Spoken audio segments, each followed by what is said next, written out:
Xiaomi's see-through TV. It's an OLED TV, which is transparent. It's going to cost quite a few dollars. It's to celebrate Xiaomi's 10-year anniversary, $7,200 for a 55-inch OLED. So you can find a cheaper one, but you can't see through that one. And I was reading this thing trying to figure out exactly, like, what is this beyond a kind of conversation piece? Why would you want a transparent display? What kind of environment would that be suitable for? You have to have something behind the display that makes it worthwhile to see through. Yeah, not like a bunch of wires.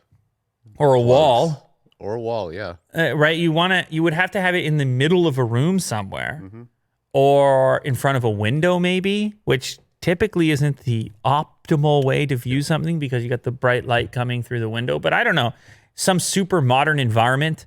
Possibly all the electronics are hidden down in the bottom there. And when you turn it on, then the screen comes to life and you can see whatever the OLED is producing. But when it's turned off, it's a see-through, it's a translucent panel. And there's a lot of questions with this thing. In fact, in this Verge article, it's more questions than answers, kind of similar to the way in which I'm discussing it. They talk about the specs. It's got a MediaTek 9650 chip. They talk about the size, the AI Smart Engine, 120 hertz refresh rate, 1 millisecond response time, and all that. But as far as what is the transparent quality? Is it 100% see-through? What is the opacity? What about when it's turned on? Do I still sort of see through it or not at all? Maybe there's like a camera behind. Nope. And it's just showing off. I don't believe so. I don't believe so. If you listen to the tech here, it's using transparent OLED tech, T-OLED. Oh. And these screens use transparent components all the way through the stack that make up the screen with no need for backlighting, which is an OLED thing. Each diode emits its own light. That's an OLED thing. But typically with OLED, you have a reflective layer, which would prevent you from seeing through it. This time you don't.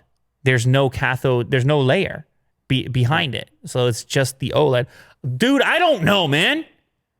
Is there a video? Has anybody... Because LG has worked on stuff like this before, right? Mm-hmm. So let me do a quick T-OLED. Just make sure we get to the bottom of this here. T-OLED video. Here we go. We got a 55-inch multi-touch here from a company called MMT T-OLED. And I'm sure this is the technology right here. See, my concern is that the image quality is going to take a hit in order to have this. Yeah, see what I'm saying? Is that good? You want to watch like that? I understand for digital signage, it looks cool. Not at all. For digital signage, it looks cool, but the reflections are just through the roof. I don't know. Is this just strictly a wow factor, or have they figured out a way to do it? We're going to have to wait to see, because these demonstrations here, it just looks frustrating. Yeah, maybe it's like a nice UI scenario. I don't know. Look, if you have a touch screen and you want it to be translucent and it's like a place where you need to interact with the display but also see through it, I get it. Yeah. In certain applications, but for an actual TV in your place, it seems it would be reflective and frustrating to not have that layer behind. Mm-hmm. Maybe this application is going to be different. We'll have to wait and see. And maybe people in an ultra-modern type of environment wouldn't care. They'd be like, I don't care about the image quality because it is such a... see-through. It's such a showpiece. Cat through the TV? Yeah. I don't know. It's $7,200. It's definitely a showpiece for a 55-inch.